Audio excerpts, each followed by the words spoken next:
Le Zafira Tourer, c'est le monospace d'Opel, concurrent des Citroën C4 Grand Picasso et Renault Grand Scénic. Il étraîne un tout nouveau 1.6 litre diesel qui à terme remplacera le vieux 2 litres CDTI, y compris sur d'autres modèles de la gamme. Ce 1.6 litre CDTI de 136 chevaux fait partie d'un vaste plan de modernisation des motorisations de tous les modèles de la marque, incluant au passage de nouvelles boîtes de vitesse. Le Zafira Tourer est disponible en 5 ou 7 places avec une différence de 700 €, mais la finition Cosmopact de notre modèle d'essai en part d'office 7 sièges.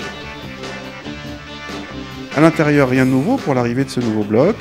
On retrouve une planche de bord correctement présentée, à l'ergonomie un peu compliquée mais avec pas mal de rangements. A noter le pare-brise panoramique qui rappelle un certain C4 Picasso. A l'arrière, en configuration 5 places, l'habitabilité est généreuse et la modularité permet une configuration 4 places plutôt agréable. Mais les 2 places du fond font toujours office de strapontin, pas plus. Le coffre est symbolique en configuration 7 places mais devient l'un des plus généreux du segment en 5 places avec plus de 700 décimètres cubes. Contact et dès le démarrage, on entend la différence. Enfin, le Zafira Diesel a réussi à devenir silencieux et du même coup quasiment exempt de vibrations. Une observation qui reste vraie à toutes les allures.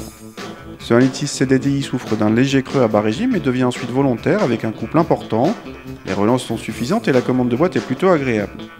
L'ensemble profite d'un compromis confort-comportement routier correct pour la catégorie, surtout avec la suspension pilotée de notre modèle d'essai, facturé en option 800 €.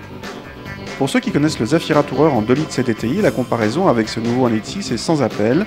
En sonorité, vibration et même en montant dans les tours, le petit dernier prend les devants. Sans compter la consommation, Opel annonce carrément 1 litre de moins entre le 1.6 litre CDTI et le 2 litres CDTI de 130 chevaux, toujours au catalogue. Les 1000 € d'écart à l'achat entre les deux versions sont donc largement justifiés, à la fois pour la consommation et pour le confort acoustique et vibratoire. A lui seul, ce 1.6 litre diesel replace bien ce Zafira Tourer face à la concurrence.